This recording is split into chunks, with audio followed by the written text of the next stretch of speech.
Terkalahkan sampai saat ini, superior.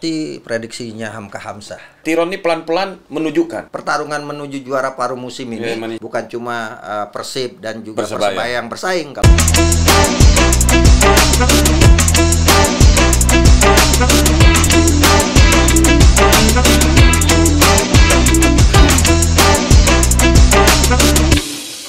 Oke teman-teman, khusus Sadayana ya, apa? Sadayana itu semuanya. Iya. Sampurasun. Sampurasun. Kumaha damang? Becik-becik. Di Sunda campur Bali kan. Becik-becik itu baik-baik. Bang, ngomong-ngomong Bang pakai baju Persib nih. Ya. Persib belum terkalahkan sampai saat ini, superior. Kemarin di kandang Barito. Iya. Iya kan? Betul. Di kandang Barito Persib menang lagi. Dan memakan korban lagi, yaitu jadi Kusnandar cedera patah kalau tidak salah, karena kelihatan dari videonya di engkel kalau nggak salah. Betul, ya. betul. Nah, dengan Persib belum terkalahkan nih Bang, yakin, seyakin-yakinnya nggak Persib bisa menjadi juara? Persib ini termotivasi prediksinya Hamka Hamzah. Yang bilang Persib kemungkinan akan jadi juara paruh musim ya. Kita lihat kebangkitan Persib ini dimulai dari pulihnya cedera David da Silva yang kemudian jadi tandem ideal buat Ciro Alves dan ini yang membuat Persib tampil begitu percaya diri, plus tentunya konsentrasi mereka memang full sepenuhnya sekarang di Liga 1 ya. Dan Persib punya target yang mau diwujudkan mereka adalah back to back champion, setidaknya menyamai rekor yang dilakukan oleh Bali United. Karena dengan back to back champion mereka bisa main lagi nanti di AFC Champions League gitu kan. Dan ini yang menjadi stimulan penyemangat buat Persib untuk membuktikan bahwa mereka ternyata bisa juara di kompetisi penuh. Karena selama ini Persib juara dengan yang ada sistem semifinal-final ya. Semifinal-final dan ini kesempatan buat mereka, ditambah lagi hasil seri Persebaya melawan Semen Padang waktu di kandang Semen Padang Stadion Agus Salim, Persebaya seri. Jadi kemungkinan Persib besar bisa menjadi juara paruh musim kalau mereka bisa sapu bersih. Di 3 pertandingan. Walaupun Persebaya juga sapu bersih. Iya, 3 pertandingan sisa Persib akan melawan Persita, kemudian tandang ke Persis Solo dan terakhir laga tunda melawan Bali United pada 7 Januari 2025. Oke. Nah, Bang, kemarin juga si Tiron yang cetak gol. Nah, ini Tiron ini pelan-pelan menunjukkan kualitas dia.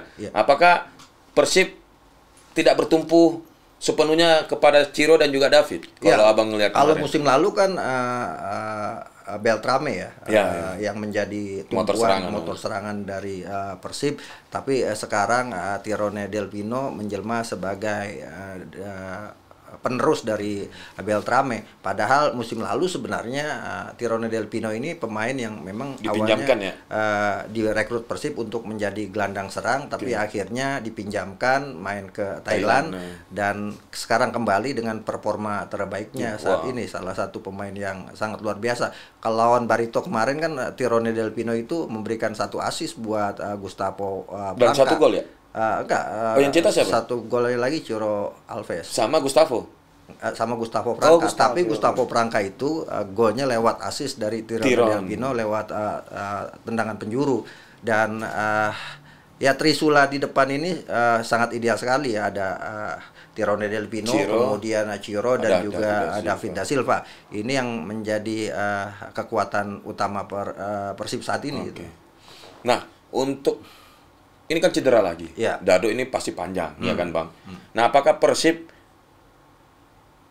akan banyak kehilangan di putaran kedua, atau Persib malah mulai saat ini mencari pemain pengganti yang memang ditinggalkan pemain pada saat cedera panjang? Ya, yang selain Dado yang cedera, lawan Barito Putra sebelumnya sudah ada Rezal Dehanusa yang cedera juga di lini belakang. Ini yang membuat Persib kehilangan pemain di posisi bek kiri, plus Febri Haryadi yang belum pulih dari cedera juga. Jadi memang Persib banyak pemainnya yang cedera dan pastinya di putaran kedua Boyan Hodak sudah memberikan kode bahwa dia akan menambah pemain dengan kodenya kalau Persib punya duit kita tambah pemain. Nah, gitu kan. Namun demikian kalau posisinya Dado sekarang itu absen, patonya gimana itu kan Mas Adil kan? Iya. Kan kebutuhan tim ada di gelandang nih. Betul, tapi sudah ada kabar yang baru lagi, Zalnado akan kembali. Mungkin melapis Edo Febriansyah karena Rizaldi cedera. Plus Fred Butuan akan ditarik lagi dari Maluku Utara United. Ya, karena jarang dapat kesempatan ya, betul, Fred ya. Betul. Yang kedua adalah ya isu Sadir Ramdhani semakin kencang dan Pato ini semakin semakin sedikit dekat, sedikit lagi karena Pato sudah memberi kode juga dengan memfollow akunnya Persib Bandung. Dan yang menarik ini kalau kemudian pemain-pemain ini bisa didatangkan misalnya, ini akan menambah kekuatan Persib, plus juga buat Boyan Hodak ini akan jadi senjata nanti partai melawan Persita. Kalau bisa Boyan Hodak menang, maka Boyan Hodak ini bisa melampaui rekor Luis Mia sebelumnya 15 laga beruntun tidak terkalahkan kan. Nah, sekarang Persib sudah total 14 laga beruntun tidak terkalahkan. Waktu Luis Mia mereka terhenti di angka 15 laga beruntun tidak terkalahkan dengan 12 kali menang, 3 kali imbang, tapi dihentikan oleh Persik Kediri di kandang sendiri, di kandang Persib.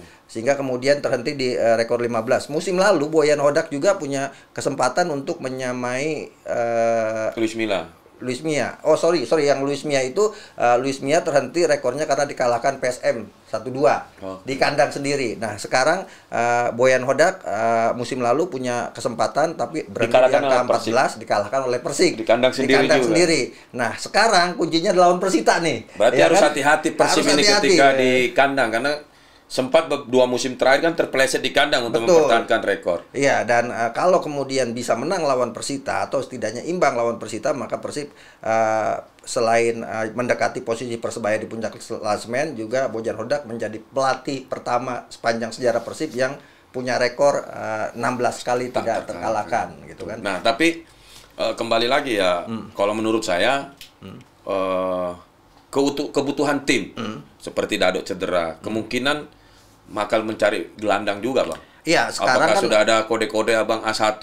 Ya, kalau posisi sekarang yang bisa ditempati atau menggantikan posisi Dado kan masih ada Matteo Kocijan yang bisa main sebagai gelandang bertahan. Memang posisinya dia adalah gelandang bertahan. Selama ini Kocijan kan masuk sebagai pemain pengganti ya karena batasan hanya 6 pemain yang boleh masuk line up.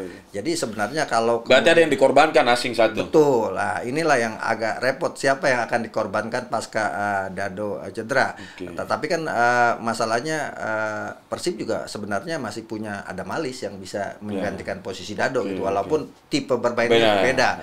Tapi kalau kemudian mau tetap sebagai gelandang bertahan ya Kocijan, artinya akan ada yang salah satu yang dikalahkan, entah itu Kevin Mendoza sebagai kiper untuk masuk cadangan atau Tiron gitu kan. Tapi saya pikir Tiron agak riskan karena dia sudah begitu menyatu dengan tim, dengan Trisula, Tirone, Ciro Alves dan juga David da Silva.